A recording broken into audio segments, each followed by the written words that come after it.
Yeah, it's a common sight that we see brake lights as far as the eye can see, right? It's always like a backup back there. Atlanta's frequent called out of some of the worst cities for traffic. I mean, everybody talks about our traffic like all the time, and then people that don't even live here talk about our traffic because we talk about our traffic. But you took a closer look at a study.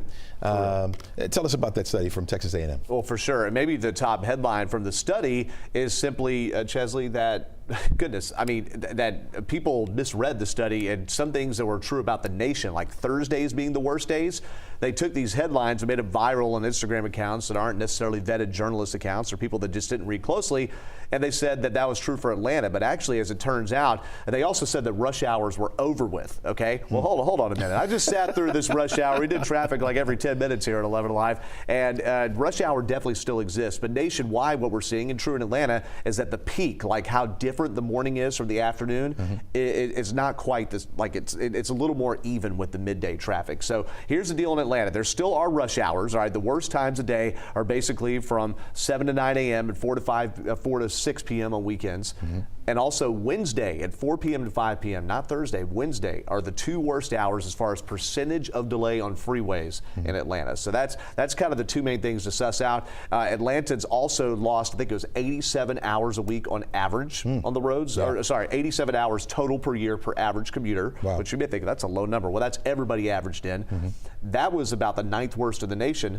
But as far as the amount of rush hour delays added on to a normal speed limit trip, Atlanta's only 19th to 21st worst in the nation. And the worst city in the nation for hours lost, that would be Los Angeles. Big surprise. Atlanta has 87 hours lost. Los Angeles, 137 hours lost per commuter in 2024. Yeah, that really looks bad. Now, are they describing a rush hour as something different than we would describe a rush hour? Well, I think that's generally thought of as the time people go to work. There's this idea, and it used to be like, my gosh, we would all go into town and work, and they'd go out. Well, now there's work all over the city. So you have non-predictive rush hour directions, and now midday traffic ever since COVID has gone up, and also traffic in the off hours and weekends because people just have a more flexible schedule than they used to. So I think that's part of it. On my days off, I do feel like I'm always asking, where are people going? I mean, at 12 o'clock in the afternoon, maybe at 3 o'clock in the afternoon, that's probably at the beginning of what we consider rush hour. Is the time stretching out on us a little bit? For sure. Instead of having these big curves that go like this, it's more like that, and the middle is a little bit higher. So basically, people have gotten smarter. They've looked and they've realized, hey, if I go into the office after 9, or maybe try to beat the rush, they get up early and watch us at 4:30 in the morning or something, they could beat those delays. And what does that mean? If they're beating the high delays, that the traffic in those off hours is actually a little bit higher. And by the way, there are more people living in Atlanta than ever, and traffic is worse than it was pre-pandemic. It's got to go somewhere. It's just not all in those rush hour times. It's a little more spread out. And everybody's driving.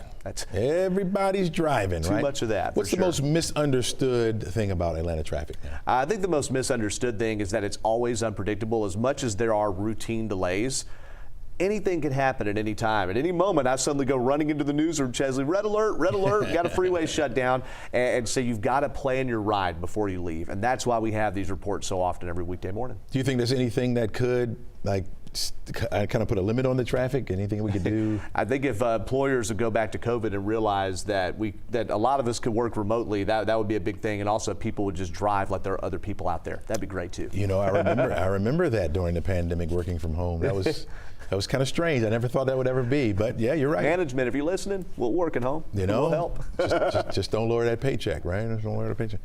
My friend. Appreciate you, Chesley. Thank you. Gridlock Guy on the set with me. Thanks so much.